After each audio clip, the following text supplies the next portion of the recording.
10 fakta kelam sejarah Panjat Pinang, Lomba 17 Agustusan. Tak lengkap rasanya perayaan 17 Agustus tanpa adanya Lomba Panjat Pinang. Ini adalah jenis lomba yang paling dinantikan oleh segala kalangan. Tak peduli apakah mereka tinggal di kota ataupun di desa. Panjat pinang membutuhkan kerjasama untuk mengambil hadiah di puncak batang pohon pinang. Bagaimana tidak, siapa yang bisa memanjat batang menjulang itu sendirian. Terlebih lagi, pinang sudah diolesi dengan minyak atau oli untuk menambah keseruan lomba. Sebenarnya sejak kapan panjat pinang menjadi tradisi perayaan kemerdekaan Indonesia? Bagaimana sejarahnya? Inilah 10 fakta kelam sejarah panjat pinang yang harus kamu ketahui. Pertama, panjat pinang adalah perlombaan yang sudah ada sejak zaman penjajahan Belanda. Kedua, perlombaan ini dulunya dikenal sebagai deklimage yang memiliki arti memanjat tiang. Ketiga, pada masa itu panjat pinang biasanya diadakan setiap 31 Agustus untuk merayakan hari ulang tahun Ratu Belanda Wilhelmina.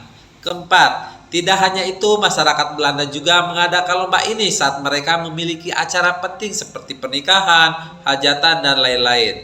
Kelima, dulu para penjajah memasang batang pohon pinang yang telah dilumuri minyak atau oli di sebuah tanah lapang.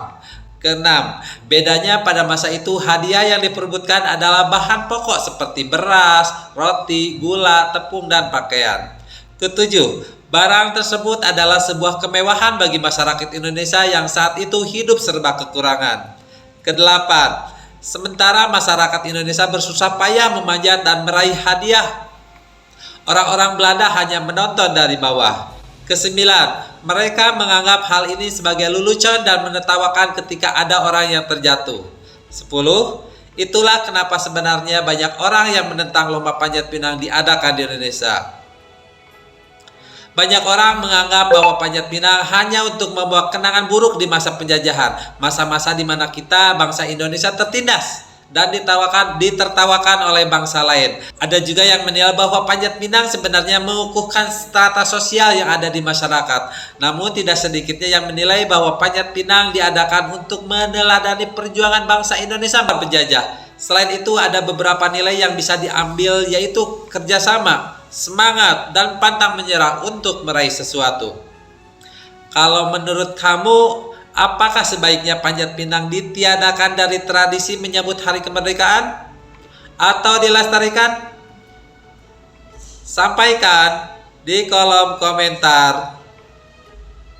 Semoga persatuan masyarakat Indonesia tetap terjaga.